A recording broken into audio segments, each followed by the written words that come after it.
एक वर्षांपासून सुरू झालेला तरसोद ते पारधी हा जो बायपास रस्ता आहे, त्याचे उद्घाटन न करताच त्याची वाहतूक सुरू करण्यात आलेली आहे. त्यामुळे आता या ठिकाणी जी वाहतूक झाली, त्यानंतर आता गेल्या 2 दिवसांपासून जळगाव जिल्ह्यात मुसळधार पावसामुळे कुठेतरी या चार पदरीकरण झालेला जो बायपास रस्ता या ठिकाणी तडे पडण्याला सुरुवात झालेली आहे.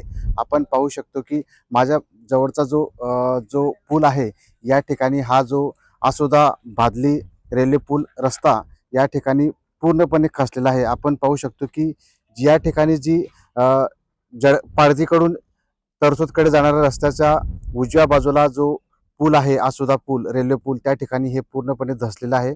आणि हे जे काम केलेलं आहे निकृष्ट दर्जाचं, त्याचं कुठंतरी हे पितळ उघडं पडलेलं आहे. त्यामुळे या ठिकाणी नहीचे प्रशासन अधिकारी असो किंवा जे बांधकाम केलेल्या ठेकेदाराने या ठिकाणी आपले पितळ झाकण्यासाठी हे पांढरा कागद झाकण्यात आलेला आहे.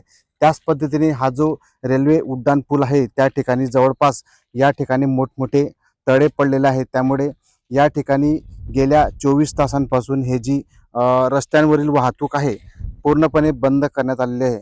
असे असले तरी किमान या ठिकाणी नहीच्या अधिकाऱ्यांनी या ठिकाणी येऊन थातूरमातूर काम करून आणि आपले पितळ झाकण्याचा प्रयत्न केलेला आहे. परंतु हे जे काम केलेलं आहे पूर्णपणे उघड आल्यामुळे त्यांची खळबळ उडाली आहे. आपण पाहू शकतो की या ठिकाणी जे काम आहे, हे समोर केलेले जे पिलर आहेत ते देखील आता तडे जाण्यास सुरुवात झालेली आहे. आणि आता कुठेतरी हे जे काम आहे भविष्यात देखील पूर्णपणे निकृष्ट दर्जाचे असल्याची पडणार आहे, म्हणजे दिसून येणार आहे.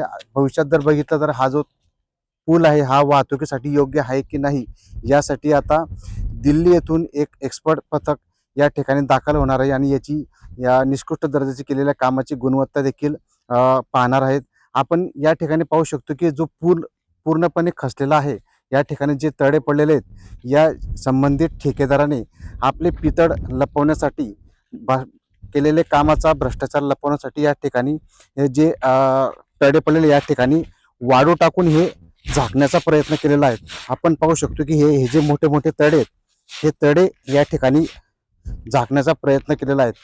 त्यामुळे हे जे काम आहे पूर्णपणे निकृष्ट दर्जाचे असल्याचे समोर येत आहे. दरम्यान गेल्या 24 तासांपासून ही नहीच्या माध्यमातून हे जे काम आहे या ठिकाणी जे काम होतं ते आता काहीतरी लवकरात लवकर या ठिकाणी काम करणार आहेत.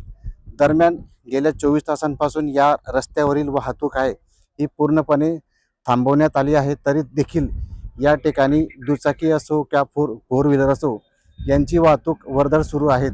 आपण पाहू शकता की हे जे दुचाकी आहेत या ठिकाणी अजूनही वाहतूक सुरू आहे. त्यामुळे कोणाचा जीव जाईल किंवा हा जो धोका आहे पत्करण्याचा जो संभावना आहे, कोणाचा जीव जाऊ शकतो या कारणामुळे. त्यामुळे लवकरात लवकर हे जे काम आहे ते लवकरात लवकर पूर्ण व्हावं. तसेच हे जे संबंधित ठेकेदार आहे यांच्यावर प्रशासन कारवाई करेल का, किंवा हे जे रस्ता आहे हा रस्त्याची दुरुस्तीकरण लवकरात लवकर होईल का, असा देखील प्रश्न या परिसरातून केला जात आहे. जितेंद्र कोतवाल, LS मराठी, जळगाव.